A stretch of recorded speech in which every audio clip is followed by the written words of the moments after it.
Bwana Yesu asifiwe. Hivi unavyoona ndio safari inaanza kuelekea mkoa ambao tunaenda kufanyia mkutano wetu. Na ukiangalia masaa sasa hivi ni saa 10:11 ya asubuhi au alfajiri. Na hii tunaenda Tabora, wilaya ya Kaliua, vijiji vya Mkuyuni pamoja na Tuombe Mungu. Na hii hapa ni moja kwa moja na kijiji cha mwisho kwanza ambacho ni Mkuyuni. Baada ya hapo tutarudi kumalizia na kijiji cha pili ambacho ni Tuombe Mungu. Mungu akubariki.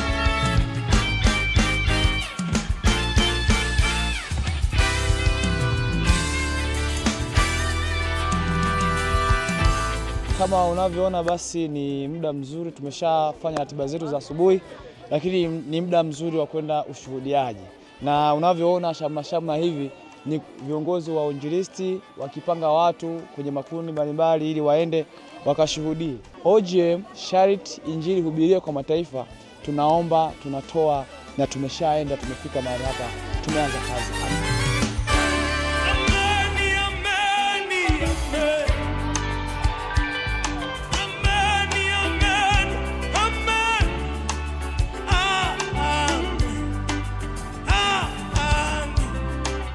Sura ya 14 mstari wa 6. Biblia inasema hivi: Yesu akamwambia, mimi ndimi njia na kweli na uzima. Mtu haji kwa Baba ila kwa njia ya mimi. Kwa hiyo hapa tunajifunza kitu kimoja, kwamba Yesu ndiye njia. Njia ya kwenda wapi? Njia ya kwenda kwa Baba. Hakuna mtu ambaye atamwona Baba wa mbinguni pasipo kumwamini Yesu. Hiyo ndio ilivyokaa hivyo. Si ndivyo? Na unamwaminije Yesu? Unamwamini kwa hizi habari ambazo zinazileta hizi. Kwa sababu Bwana Yesu anasema mtu akinikiri kwa kinywa chake ataokoka. Si ndivyo? So ukimwamini ukampokea kwenye maisha yako, wewe unafanyika mmoja wa mtoto katika ufalme wake. Bwana Yesu. Bwana Yesu. Ninakushukuru kwa wakati huu mzuri ambao umeamua kuniletea neema yako, neema ya wokovu. Mimi mtoto wako sasa nimekubali. Sasa nimekubali kukupokea Yesu kuwa ni Bwana na Mwokozi wa maisha yangu, ya kwamba ulikufa msalabani kwa ajili ya dhambi zangu ili nipate kuwa na uzima wa milele. Na kuomba Bwana Yesu unifute katika kitabu kile cha hukumu, nami uniandike katika kile kitabu cha uzima. Ninaamini ya kwamba mimi sasa umenifanya kuwa mwana wako, mwana wako, mwana wako. Bwana Yesu, unisamehe dhambi zangu zote, maana umesema ulikuja kwa ajili ya wenye dhambi. Naamini ya kwamba umenisamehe dhambi zangu na umenifanya kuwa mwenye haki, katika jina la Yesu. Amen. OGM 2025 na Charity Injili hubirie kwa mataifa. Tumeomba, tumetoa na tumefika. Amen.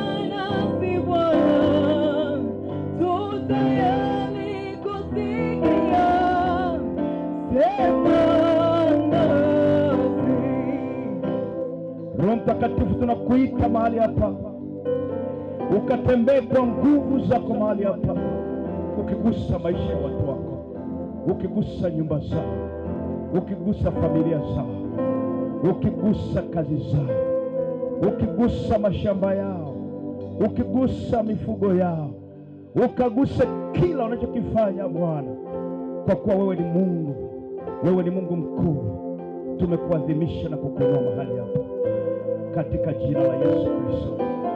Ninaomba na kushukuru. Hebu sema amen. Sema amen, mpigie Bwana Yesu makofi mazuri. Somo la siku ya leo linasema wokovu wa mwanadamu.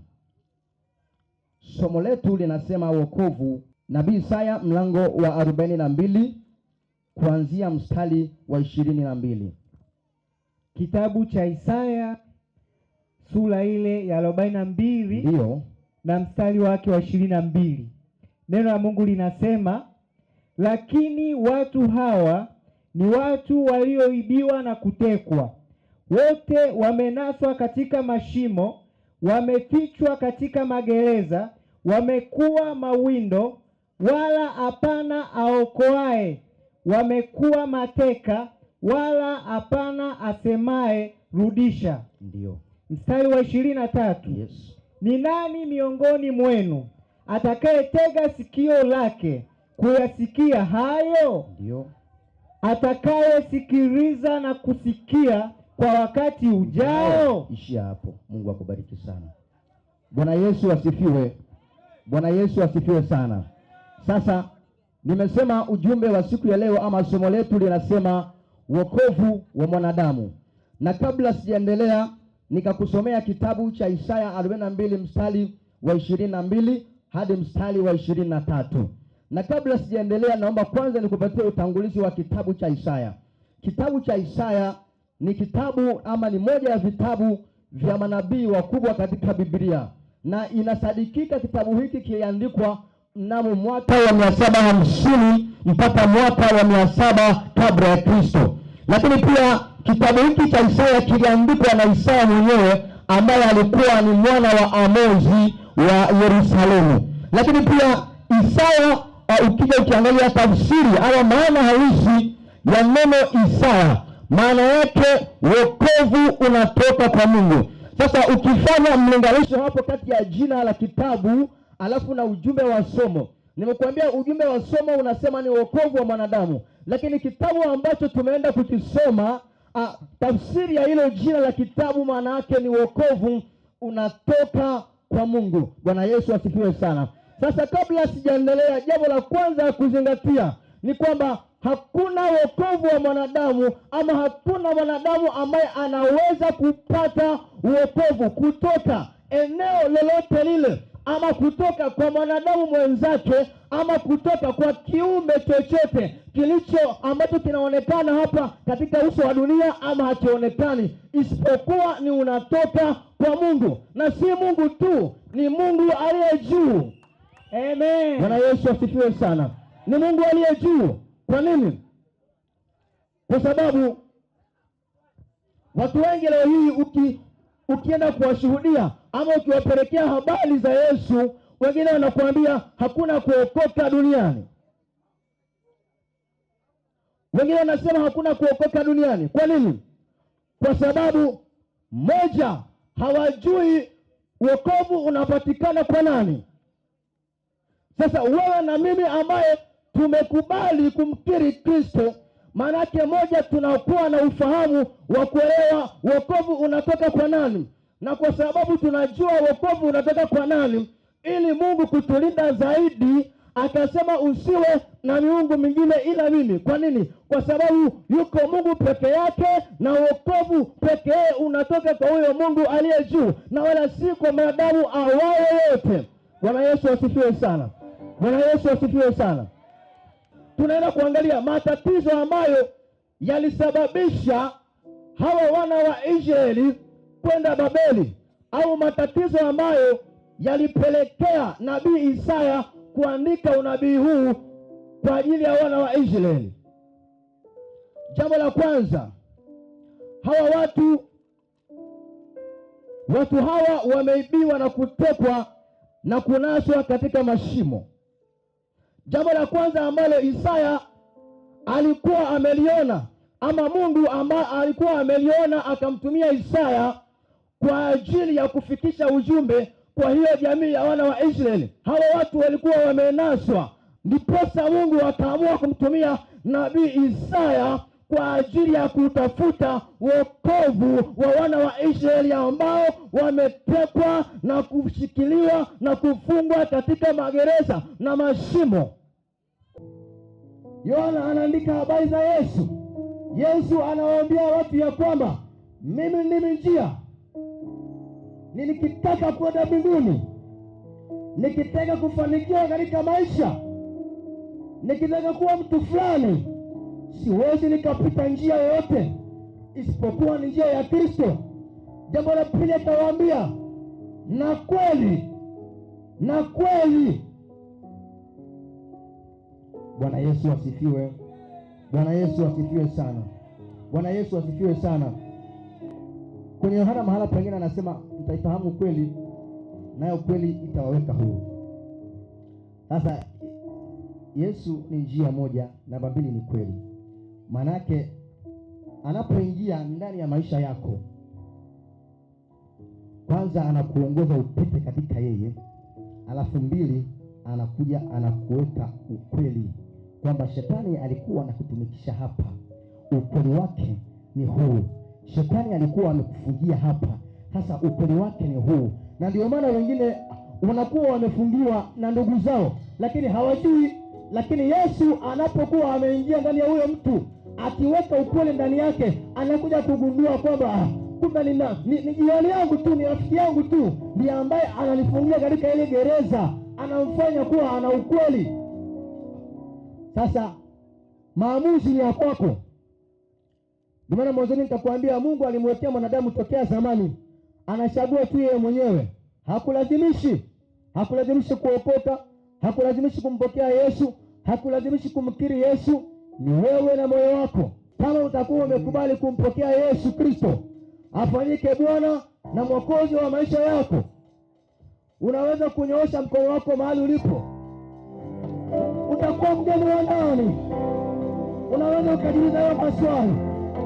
Yesu ameweka wakati, ameweka akiba ya muda kwa ajili yako wewe utubu dhambi zako, umpokee Yesu, alafu akupe pumziko la milele.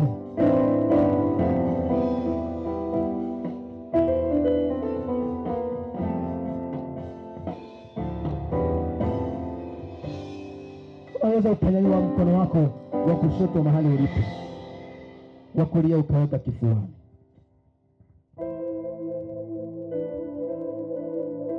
Alafu utaenda kufuatisha maneno haya machache ambayo nitayazungumza.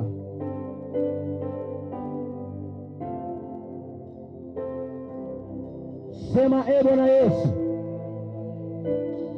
Bwana Yesu, ninakushukuru kwa sababu ya neema yako. Ninakushukuru kwa sababu ya neno lako. Umesema halitarudi bure. Injili ya leo Bwana haitarudi bure. Neno lako Bwana halitarudi bure. Bwana Yesu, mimi ni mwenye dhambi. Mimi ni mwenye dhambi. Nakushukuru Bwana kwa sababu neno lako limeniweka huru. Nimetambua ya kuwa mimi ni mwenye dhambi. Nimetambua ya kuwa mimi ni mkosaji. Bwana Yesu, ninakuomba Bwana ufute dhambi zangu zote nilizozifanya kwa kutenda, kwa kutamka na kwa kuwaza, kwa kujua au kwa kutojua. Bwana Yesu, damu yako initakase, inioshe na maovu yote. Jioni ya leo namkataa shetani na kazi zake zote na mipango yake yote na mawakala wake wote na kazi zake zote. Ninakukubali Yesu, ninakukubali Yesu, uingie ndani yangu, ufanyike kuwa Bwana na Mwokozi wa maisha yangu. Bwana Yesu, nipokee tena, nipokee tena, nipokee tena, nipokee tena, nikubali tena, nikubali tena. Unaweza kuendelea kumwomba Mungu mahali ulipo. Unaweza kuendelea kumwomba Mungu mahali ulipo. Unaweza kuendelea kumwomba Mungu alipo. Yesu, nakushukuru kwa sababu ya lile ambalo Bwana umelitenda jioni ya leo. Naomba watumishi wa Mungu waweze kuwa wanapita na kuombea watu huku mbele. Yesu, asante Baba, katika jina la Yesu Kristo wa Nazareti aliye hai. Asante kwa ajili ya watoto wako hawa. Asante kwa ajili ya uwepo wako na nguvu yako na Roho Mtakatifu. Tunaalika uwepo wako na nguvu yako mahali hapa Bwana, katika jina la Yesu Kristo wa Nazareti aliye hai. Roho zote za giza, madhabahu yote ya dini, tunakataa kwa jina la Yesu Kristo. Achilia neema na nguvu yako Bwana. Roho za giza na mipango yote ya dini, tunakaa Yesu Kristo wa Nazareti aliye hai. Asante kwa ajili ya neema, asante kwa ajili ya nguvu zako. Tunaalika uwepo wako na nguvu yako, shughuli zote za giza tunakataa kwa jina la Yesu Kristo. Baba, ninakubariki Yesu Kristo. Tunaachilia neema na nguvu yako na uwepo wako ndani katika jina la Yesu Kristo.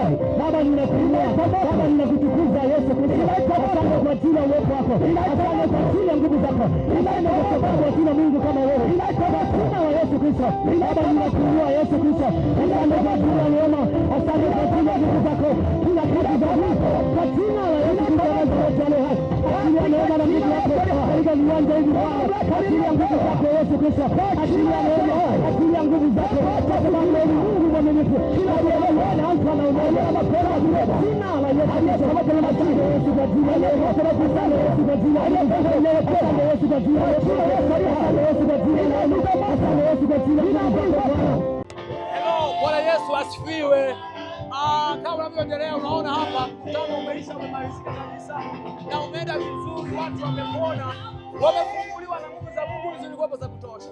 Na hii ni mwanzo, ilikuwa ni siku yetu ya kwanza mkutano wetu. Tunaendelea kesho, majira ni yale yale saa 9 alasiri mpaka saa 12.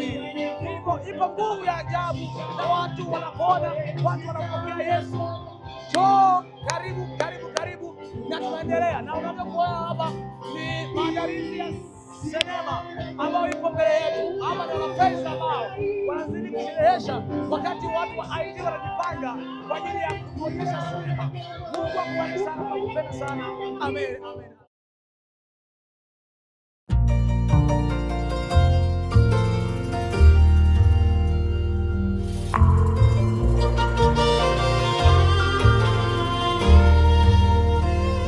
Ikiwa ni siku yetu ya pili tangu mkutano wetu umeanza hapa Tabora. Leo ni siku yetu nzuri, tupo shule ya Mkuyuni Primary. Lengo letu kubwa ni kuhakikisha tunawafikia wanafunzi hasa katika maeneo makuu machache. Eneo la kwanza ni kuhusiana na maadili, lakini pia hamasa zao kielimu na mambo mengine mtambuka yanayohusiana na hayo, kwa lengo la kuhakikisha wanatimiza ndoto zao kama wanafunzi. And it's a wonder to my soul, your love. Mwaka huu tunasema EEMC, ishi kwa malengo, timiza malengo yako. Love for me, I can't explain. I look at me, I see.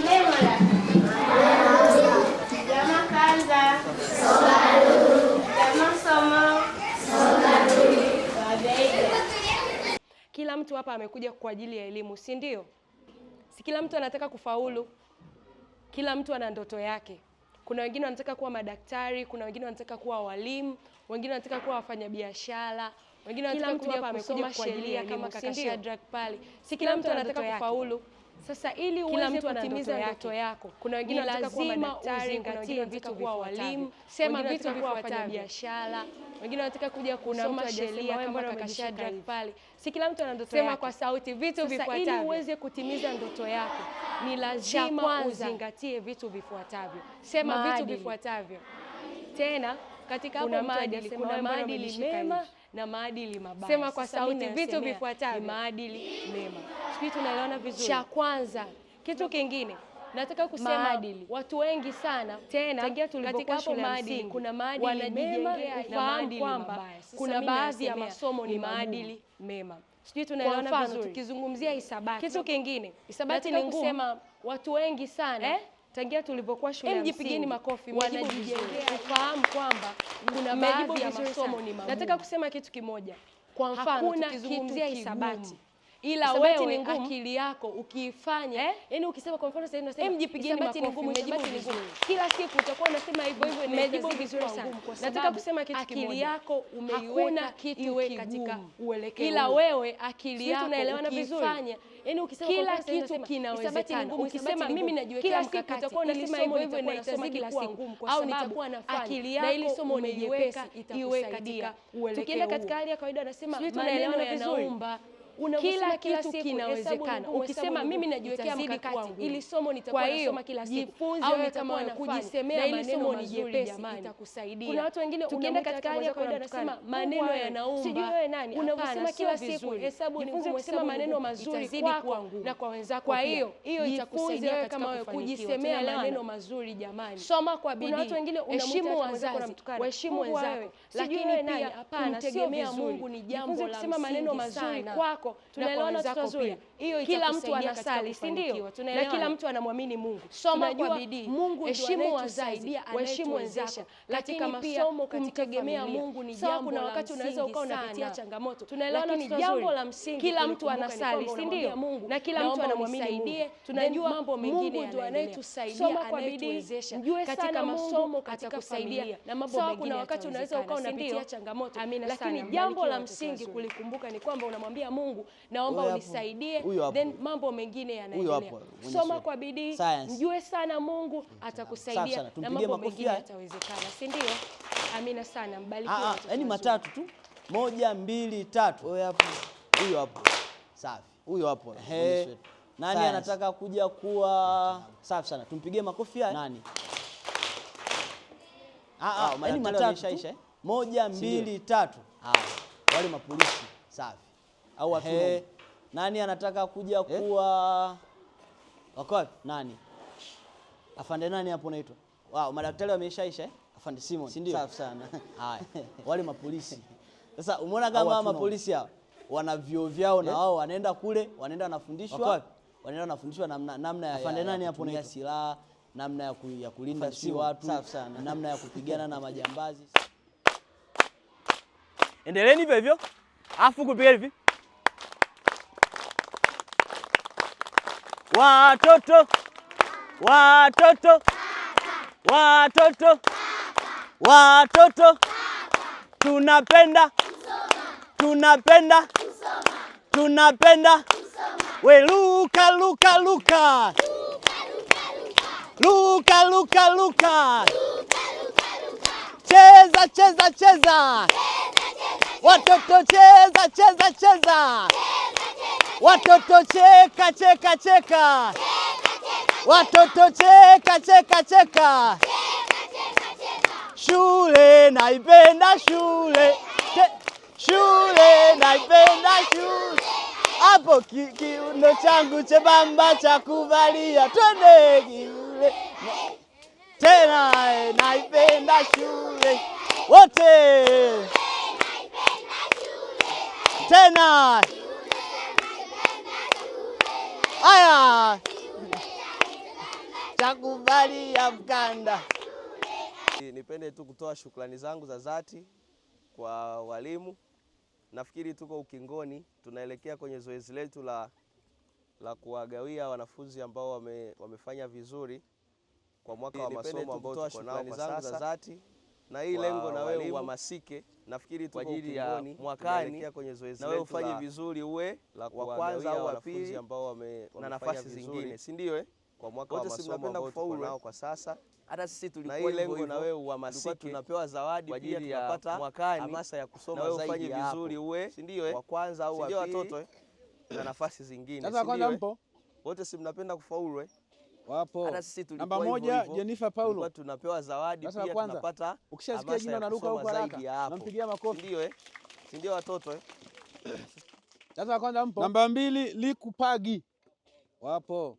Namba 1 Jennifer Paulo. Anakuja hapo anawahi darasa la kwanza. Ukishasikia jina unaruka huko haraka. Nampigia makofi. Namba 3 Innocent Robert.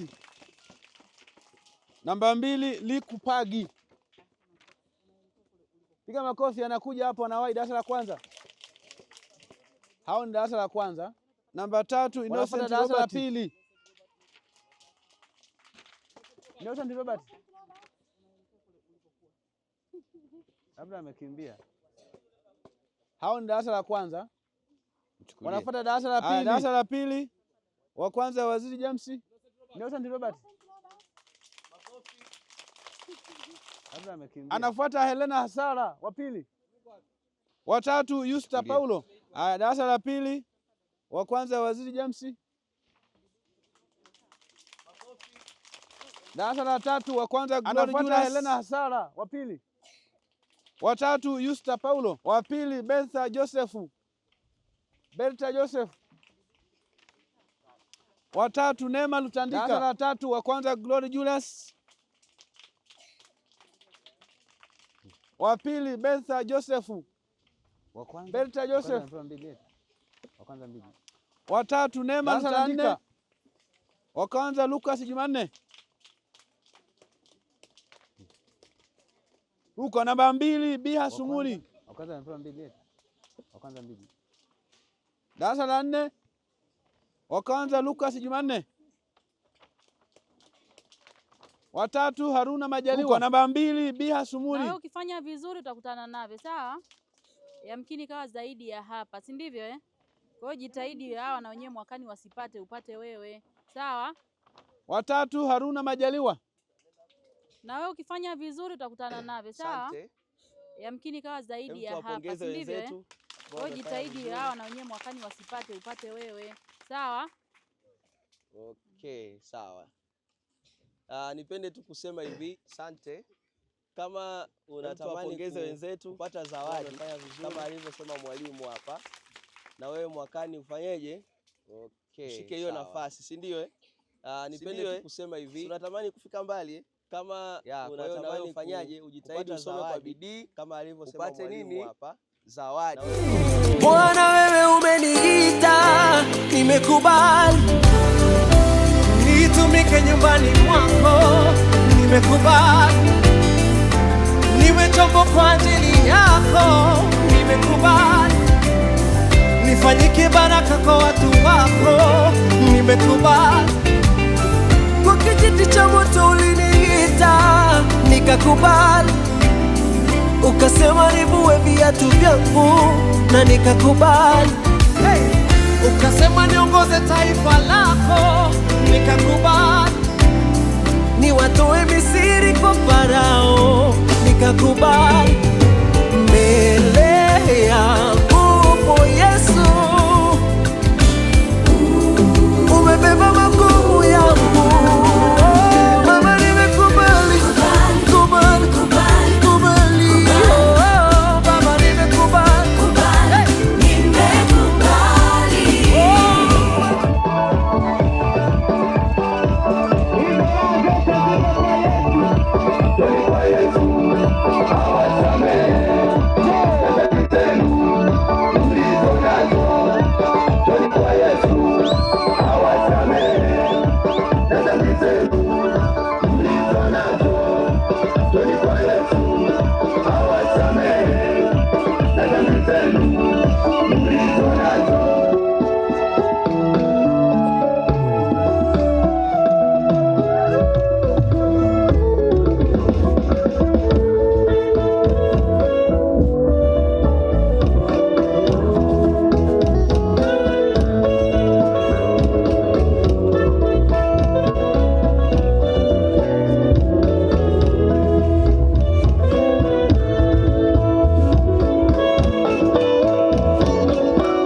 kutupa jioni ya pekee sana ambayo yeye ameiamini sisi kufika siku hii ya leo.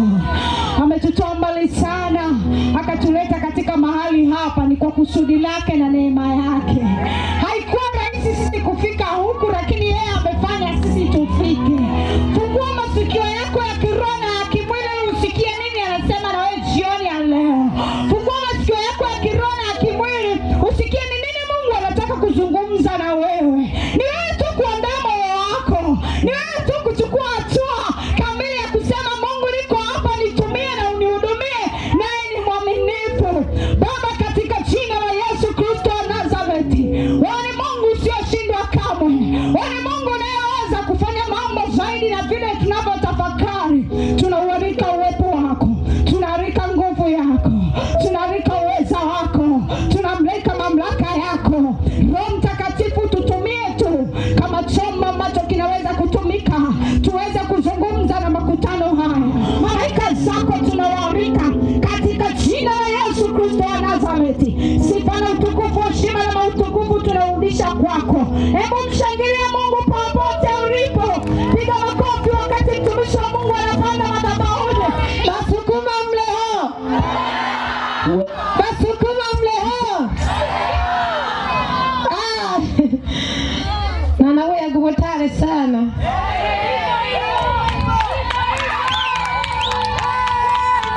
Na nawe agubotare sana kwa bizabo tongibi ngwerelo. Golonguno Mulungu alamwire chenegeki. Makanza tekaya todole kuhaya mihaya yakwe yawiza. Amina. Kuna wengine mnatembea katika shida mbalimbali ambazo zimewazonga kiasi kwamba mnashindwa kuendelea mbele, lakini nakuja kuambia kwamba Yesu Kristo ni msaada katika maisha yako. Usimtegemee mwanadamu kabisa. Naomba msomaji wangu unifungulie kitabu cha Yeremia sura ya 17 mstari wa 15. Mstari wa 5. Na Yesu asifiwe.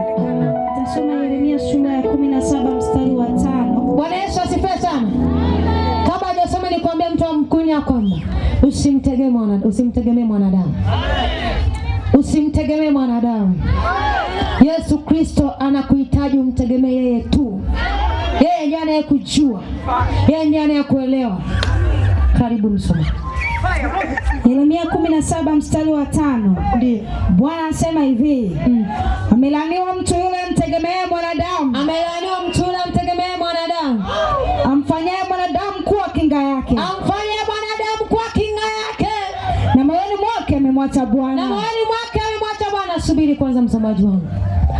Masukuma. Neno la Mungu anasema kwamba asumiwe muno akontegemea kama wiye. Asumiwe. Yaani amelaaniwa. Kisukuma azumiwe. Azumiwe. Lakini nikwambia mtu wa Mungu siku leo kwamba kwa nini ukae kwenye hizo laana? Kwa nini ukae katika maisha ya kukaa umezungwazungwa?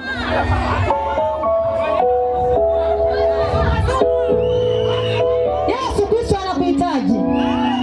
Usiishi katika maisha ambayo ni ya kulaaniwa. Usiishi maisha ambayo ni ya kulaaniwa. Maana Yesu Kristo ana kusudi na wewe. Yesu Kristo ana mpango na wewe. Yesu Kristo anakuhitaji siku leo. Umpokee au Bwana Mwokozi wa maisha yako. Umtumaini yeye peke yake. Umwangalie yeye peke yake. Umkabidhi maisha yako. Afanyike msaada kwenye maisha yako. Bwana Yesu asifiwe sana. Bwana Yesu asifiwe sana. Emela kaole.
namkataa shetani na kazi zake zote, nakataa waganga na kazi zao zote. Tangu sasa mimi ni mtoto wako Yesu, kwa jina Yesu, amen.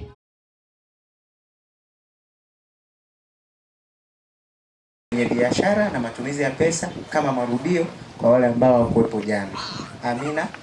Bwana Yesu, ninakushukuru, ninasema asante.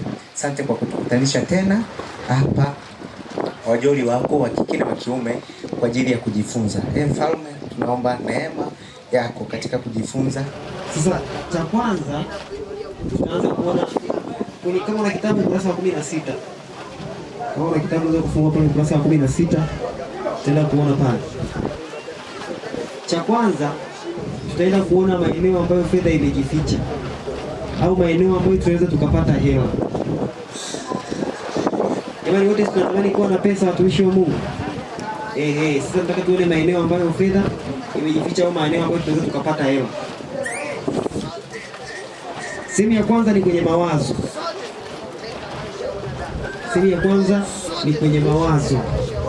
Tunaweza tukapata pesa kwenye mawazo. Kwamba unaweza ukapata pesa kwenye mawazo, kwamba kila wazo ambalo unalipata kuhusu mambo ya fedha ni chanzo cha mapato. Yaani wazo lote ambalo unalipata kuhusu mambo ya fedha ni chanzo cha nini jamani? Chanzo cha mapato. Na kwa sisi watu ambao tumeokoka, watumishi wa Mungu, waga tunamwomba Mungu, jamani, Mungu tufungua milango ya uchumi, fanya nini? Mungu wetu mwenyewe waga anajibu kupitia mawazo. Yaani unapata tu wazo kwamba bwana, nifanye hiki. Nikifanya hiki nitapata pesa. Sasa kwenye mawazo ndio mahali ambapo watu wanapata pesa. Yaani ukiwa na mawazo ndio pesa zenyewe. Bwana Yesu asifiwe. Vile ambavyo ulikuwa unawaza labda sisi nifanye hivi na hivi, wazo likaja. Nikilima karanga, sisi nikapanda na mahindi, nikafanya hivi na hivi, nikafanya biashara, si ndio? Kitu chochote ili mtu akifanye waga kinaanzia na wazo. Wazo ndio kama mbegu. Kwa chochote ambacho tunakiona ni kikubwa, kuna kitu kikubwa kinatokea, ni matunda ya mbegu ambayo hiyo ni nini jamani? Wazo. Kwa hiyo fedha, sehemu ya kwanza ambayo tunaweza tukapata fedha ni kwenye mawazo. Sehemu ya pili kwenye matumizi. Kwenye matumizi tunasema pesa imejificha kwenye kutatua changamoto na matatizo ambayo tunakumbana nayo kila siku kwenye jamii zetu. Sasa mtu yeyote ambaye ana pesa, manake kuna tatizo ambalo analitatua. Akilitatua hilo tatizo, ndio kupitia kutatua lile tatizo watu wanamlipa pesa. Jamani, Bwana Yesu asifiwe. Yaani ukafika mahali ukakuta kwamba hapa kuna watu wana njaa, si ndio? Shida yao ni nini jamani? Njaa. Kwa sasa ili niweze kupata pesa lazima kwamba nitatue tatizo la njaa. Nafanyeje? Nauza chakula. Maana popote penye watu jamani pana shida. Wewe ukifanikiwa kujua shida ambayo watu wanayo, basi unapata hela. Si ndio? Unakuta kabisa tunaenda kliniki. Wamama wambe mnaenda kliniki kupeleka watoto. Si ndio? Tunaenda kliniki, watu wako na watoto. Unajua jamani, watu wako na watoto watapata shida ya kuwasumbua pale. Sijui nini unajua. Kwa hiyo shida iliyoko pale ni kwamba watu wanasumbuliwa na watoto. Niwasaidiaje? Nakuja na maandazi. Si ndio? Nakuja na kachori, nakuja na bagia. Maana unawasaidia wamama kutuliza watoto wao. Sasa hawawezi kuchukua bagia mikono mitupu. Si ndio? Lazima wakupe nini? Pesa. Kwa ukifanikiwa kujua shida ambayo watu wako nayo, unaangalia kabisa mtaani kwetu kabisa, mtaa wote hamna anayeuzwa vitafunwa. Wananunua mtaa wa tatu. Kwa unajua kwamba shida ni kwamba watu wanatembea umbali mrefu kutafuta vitafunwa. Ili nipate pesa lazima nitatue shida. Kwa hiyo maana ukifanikiwa kutibu matatizo ya watu watakuletea hela. Jamani, walimu tunawalipa, si ndio? Wanajua kwamba watoto wetu ni wajinga, hawana elimu. Si ndio? Wanatusaidia kuondoa ujinga kwa watoto wetu, sisi tunawapa nini? Hela. Daktari tunamlipa kwa sababu gani? Amejua kwamba kuna magonjwa, anatusaidia kuondoa magonjwa, sisi tunampa nini? Hela. Kwa maana ukifanikiwa kujua matatizo ya watu, utapata pesa. Cha tatu, pesa imejificha kwenye kipaji. Pesa imejificha kwenye kipaji. Jana nilisema kitu, nilisema ukitaka upate hela, njia rahisi ya kupata pesa bila kutumia mtaji ni kuangalia kitu ambacho unakiweza, alafu ukakifanya. Kwa hiyo pesa imejificha kwenye kipaji. Nina rafiki yangu mmoja kule Moshi. Yeye na ndugu zake, familia nzima wanaishi kwa kazi ya kuchora. Kuchora tu hizi picha, wanachora picha, wanauzia wazungu. Picha moja 50,000, 60,000 mpaka 90,000. Alafu picha zao zile wanachora tu na rangi, yani kuna namna ufundi fulani wanatumia, wanachovya kwenye rangi. Wanachora tu picha kama vikatuni hivi. Unaona? Lakini hizo vikatuni wazungu wananunua 50,000, 60,000 mpaka 100,000 picha moja. Kwa Yesu asifiwe. Kwa nini? Wamegundua kipaji. Wale ambao mnasoma magazeti Mwananchi nini, kuna mtu fulani anaitwa Masudi Kipaji. Si ndio? Kama mtu umesoma magazeti, kuna vikatuni vimechorwa kama Kipaji kinaongea. Masudi Kipaji ni mmoja wa watu wenye hela Tanzania. Anamiliki gari ya kama milioni 200. Kazi yake ni kuchora katuni. Yeye anachora tu katuni, watu wanamlipa. Mpaka amenunua gari ya milioni 200.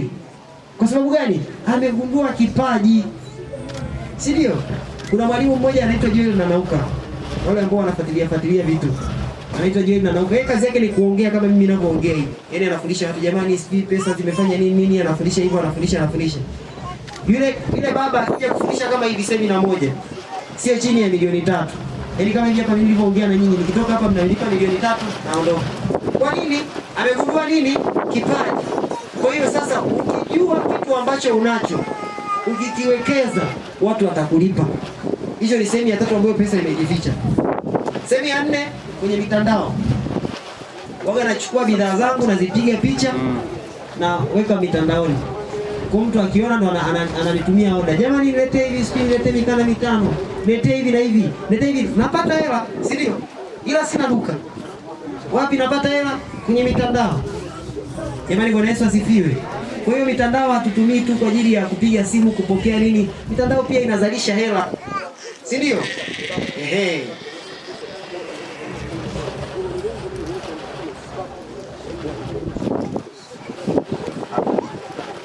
Lakini jamani, sehemu nyingine pesa ambako imejificha ni kwa Mungu. Bwana Yesu asifiwe. Kwenye kitabu cha Zaburi, Biblia Daudi anasema, sijawahi kuona mwenye haki wangu amefanyeje? Ameachwa, wala watoto wake kupata shida ya chakula.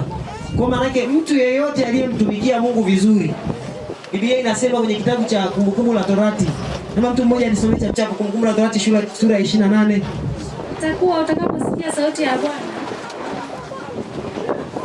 Bwana Mungu wako kwa bidii kutunza kuyafanya maagizo yake yote ni kuagizayo leo, ndipo Bwana Mungu wako atakapokutukuza juu ya mataifa yote ya duniani.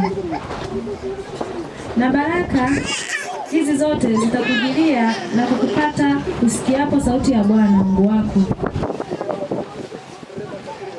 Utabarikiwa mjini, utabarikiwa na mashambani, utabarikiwa uzao wa tumbo lako na uzao wa nchi yako, na uzao wa wanyama wako wa mifugo, wa tumbo lako na uzao wa nchi yako, na uzao wa wanyama wako wa mifugo. Jamani, Bwana Yesu asifiwe. Biblia inasema itakuwa utakaposikia sauti ya Bwana Mungu wako kwa bidii kutunza kuyafanya maagizo ambayo Mungu amekupa, si ndio?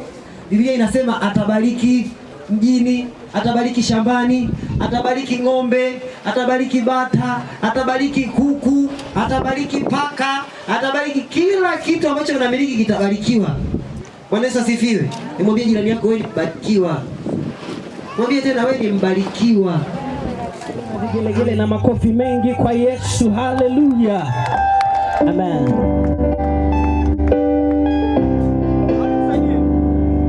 Piga. Lakini nataka za mama. Basi. Mwambie Farao nimeokoka, sitarudi tena Misri, naenda Kanaani.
Amen. Namshukuru Mungu, nilikuwa na hali sio nzuri, lakini sasa hivi najisikia safi. Yesu ameniponya. Amen. Hebu piga makofi kwa Yesu. Piga Yesu makofi. Haleluya. Jamani, sijasikia shangwe nzuri mpaka shetani aibike. Piga makofi kwa Yesu. Haleluya. Amen.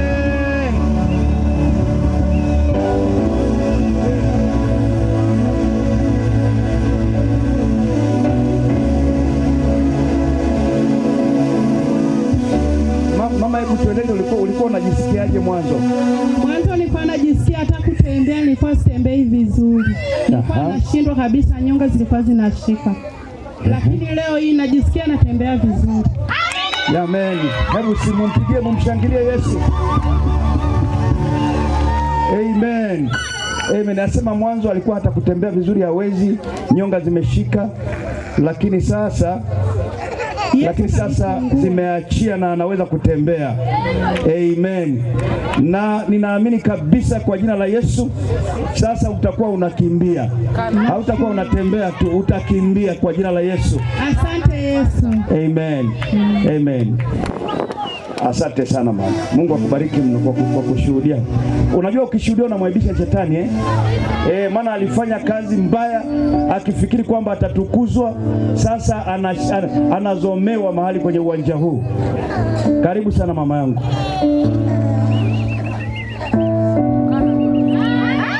Mama ameamua kusimama kabisa yeye. Amen. Amen. Namshukuru Yesu. Anamshukuru Yesu. Alikuwa anaumwa sana kwa muda mrefu.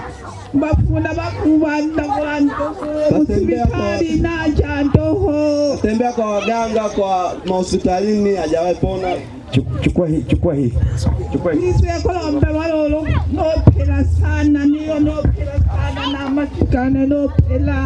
Amekuja akaombewa hapa, alikuwa anauma magoti, amepona. Na kifua amepona. Anamshukuru sana Yesu.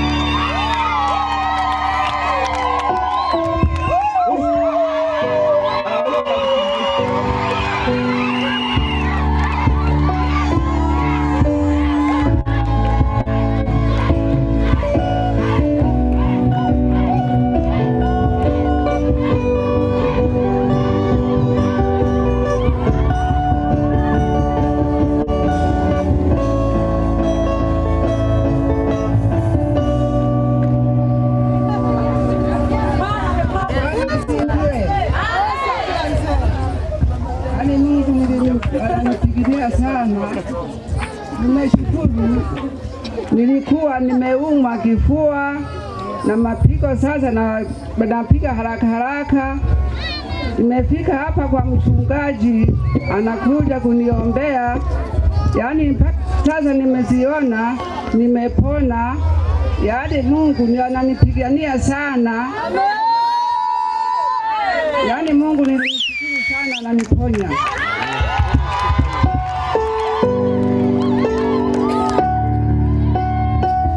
Amen. Amen. Nami na sababu kuu ya kumshukuru Mungu. Yes. Ilikuwa siku ya jana, nilikuwa ninaumwa. Ndio. Lakini Mungu namshukuru ameniponya.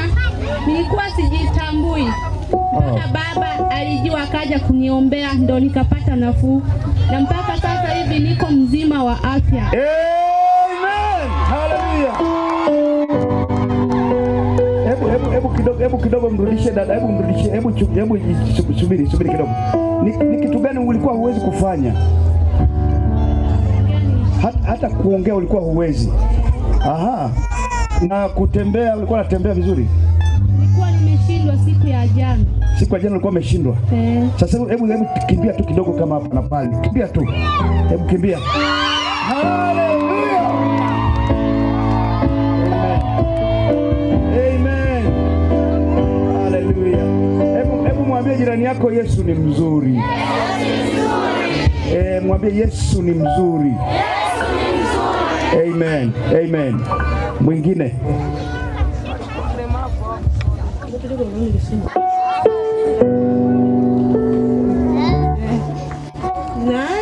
Nadu hana miaka mzima adekado miaka rudi oneni eni jaga koko kagore mukore Yesu na pele o monaru hela se one mabepo one lezine one ke na tole na le mana kare magarero na koko kaka kenka gahamilika. Amina. Bwana Yesu asifiwe.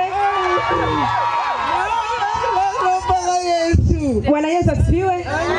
Anasema alikuwa hawezi, mikono ilikuwa imeparalyze, alikuwa hajiwezi, hata kutembea alikuwa ni shida, lakini saizi mkono ambao ametumia kushika maiki, saizi ana uwezo wa kuukunja, ana uwezo wa kuukunjua, amepata nguvu.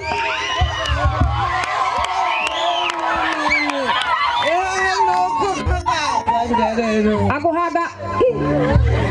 Bwana Yesu asifiwe. Unajua kwa Yesu kuna raha. Unaweza ukachanganya Kiswahili ukajikuta unaongea kinyumbani. Bwana Yesu asifiwe. Namfurahia mama yangu huyu, anasema kwamba yani hata magoti alikuwa hawezi hata kusimama, mikono ilikuwa imeparalyze. Yani hata kusimama hivi ilikuwa ni shida. Lakini sasa hivi mkono anaukunjua, miguu anasimama, anafanya kazi. Jina la Bwana litukuzwe.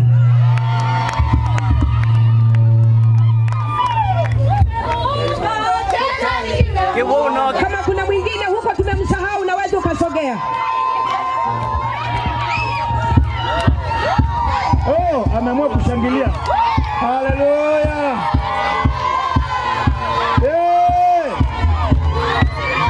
Jamani.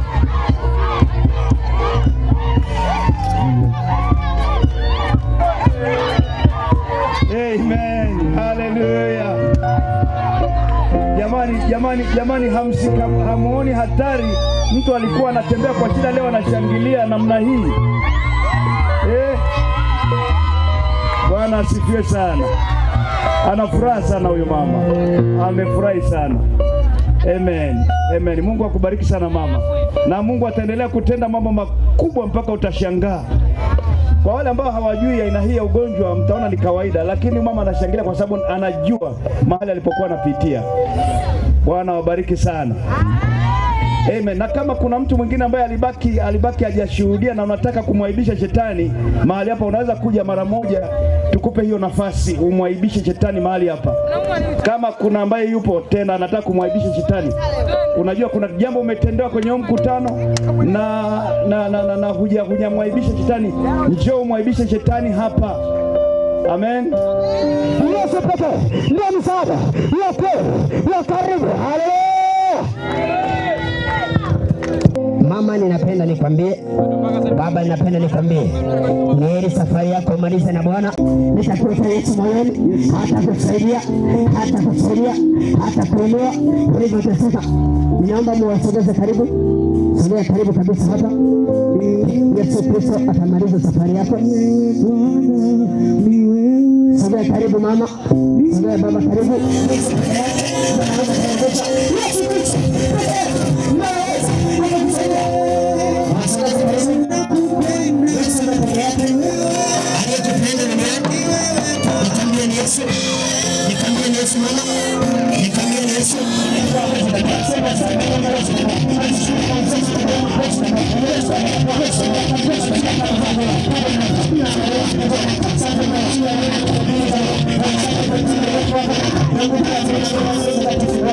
Katika